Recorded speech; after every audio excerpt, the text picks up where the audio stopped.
Long before Oxford or Athens, there stood a place where knowledge itself was worshipped. In the heart of ancient India, amid mango groves and monastery walls, rose Nalanda, the world's first great university. Founded in the 5th century, it was not merely a school, but a sanctuary of truth. Thousands of monks, scholars, and seekers walked its courtyards. The air itself hummed with debate, discovery, and devotion. From dawn to dusk, the sound of recitation filled the halls. Sanskrit, Pali, Chinese, and Persian spoken in harmony. Nalanda did not divide science from spirit, it united them. It was the temple of wisdom, where learning was prayer and curiosity divine. The world called it Nalanda Mahavihara, the great monastery of knowledge. Nalanda was not built to teach, it was built to enlighten. Founded under the Gupta Empire, it became the beating heart of Buddhist learning. Its very soil was said to glow with sacred purpose. Kings and monks alike funded its growth, for to them, wisdom was the highest offering. The campus stretched across 14 hectares, with temples, dormitories, libraries, and gardens. More than 10,000 students and 2,000 teachers lived here, studying philosophy, medicine, astronomy, and grammar. Education was free, a gift to the mind. Nalanda welcomed all, Buddhist, Hindu, Jain, and even foreign scholars. It was the first global university, centuries before the word global was even born. The true walls of Nalanda were not made of stone, but of intellect and compassion. Its teachers were sages, scientists, and saints in equal measure. Among them was Aryabhata, who mapped the stars and measured the Earth's rotation. Nagarjuna, the philosopher of the middle way, taught the emptiness of form and the fullness of truth. Dharmapala and Shantarakshita refined Buddhist logic, while Suruta's texts on medicine healed kings and commoners alike. Each teacher passed on wisdom not as authority, but as light. The students debated endlessly, not to win, but to understand. The spirit of Nalanda was not in conquest, but in curiosity. It was a community where learning was liberation, and every question a path to peace. The heart of Nalanda was its library, a flame of knowledge that could outshine time. Called Dharmaganja, it housed 3 great buildings: Ratnasagara, Sea of Jewels; Ratnadadi, Ocean of Gems; and Ratnaranjaka, Delight of Jewels. Together, they contained nearly 9 million manuscripts on logic, medicine, astronomy, philosophy, art, and more. Scrolls from Greece, China, and Persia rested beside sutras from India and Tibet. The library burned incense as its readers prayed for clarity before study. Within those pages lay the soul of humanity's ancient intellect. Monks copied texts by hand, preserving wisdom across generations. They believed that every word was sacred energy. The library was not just a collection, it was a living consciousness. Nalanda was not an Indian university, it was the world's university. Students arrived from as far as Korea, Japan, Tibet, Sumatra, and China. Among them was Xuanzang, the Chinese monk who traveled 17 years to reach it. He studied for 5 years, mastered Sanskrit, and returned home with 657 sacred texts. His writings became the foundation of Chinese Buddhism. Nalanda welcomed all without border or bias. Its gates opened for the curious and the kind, not the rich or the royal. In its classrooms, East met West, peacefully, intellectually, eternally. It became a bridge between civilizations, and the map of the world itself began to change. At Nalanda, knowledge was not memorized, it was lived. Every lesson began with silence, for the mind had to be calm before truth could enter. Students were taught to debate with respect and to question without fear. Failure was not shame, it was growth.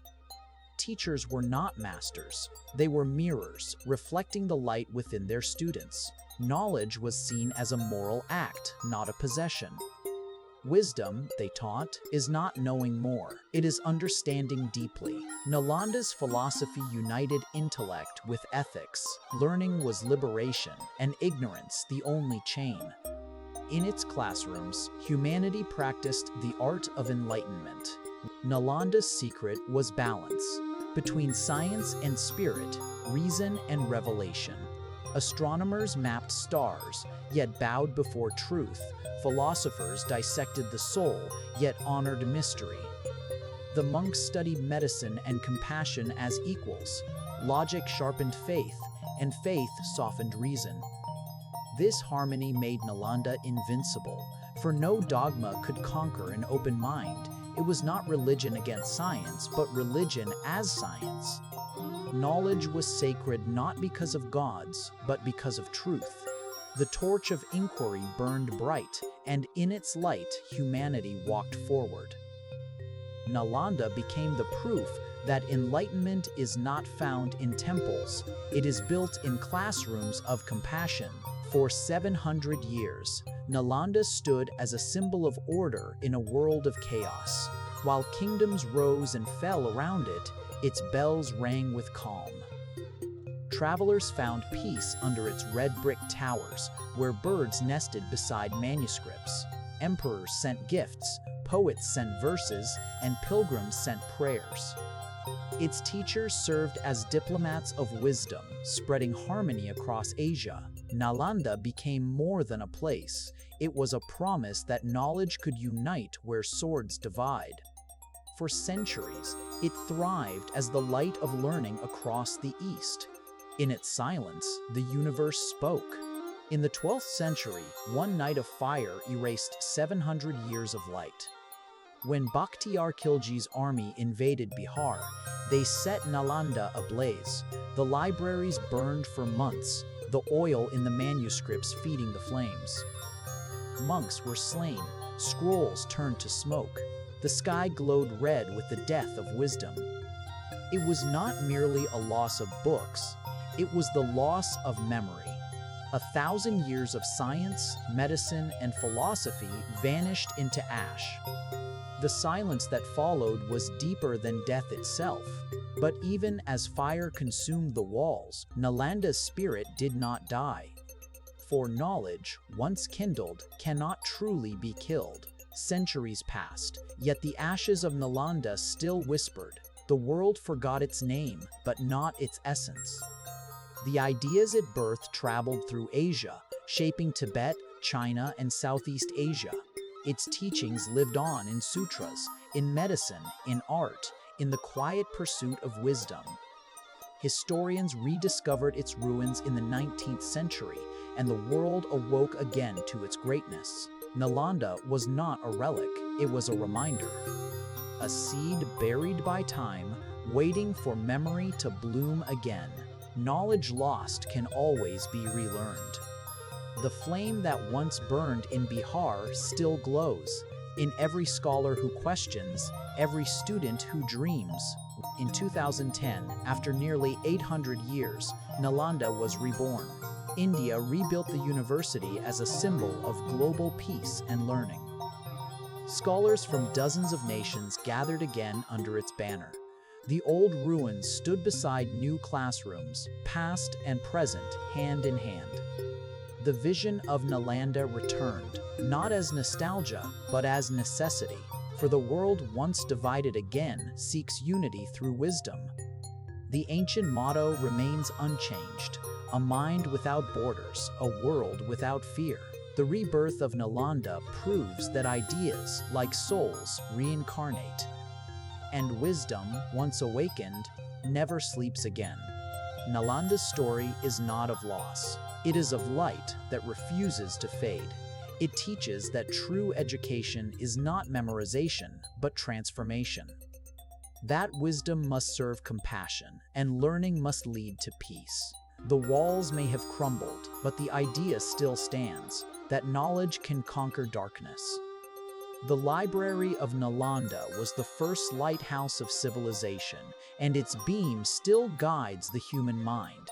Every university, every library, every curious thought is its descendant. Nalanda lives wherever someone asks why and dares to seek the answer. Its ashes became the soil of our modern world. For knowledge, like fire, may burn, but it also ignites forever. Nalanda was never just a place. It was a mirror held up to the human spirit. It proved that knowledge could be sacred and that learning could be love. Its story reminds us that civilization is not measured by power, but by wisdom. The ashes of its library became seeds for every mind that dares to think freely.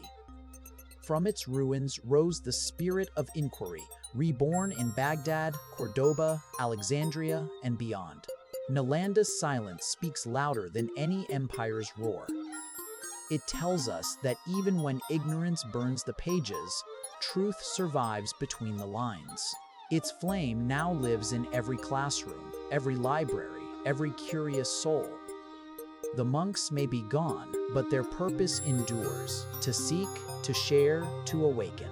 Nalanda's final lesson is simple yet eternal. Light cannot be destroyed, it can only be rediscovered. And so, its wisdom continues to shine across centuries, across cultures, across the boundless sky of the human mind.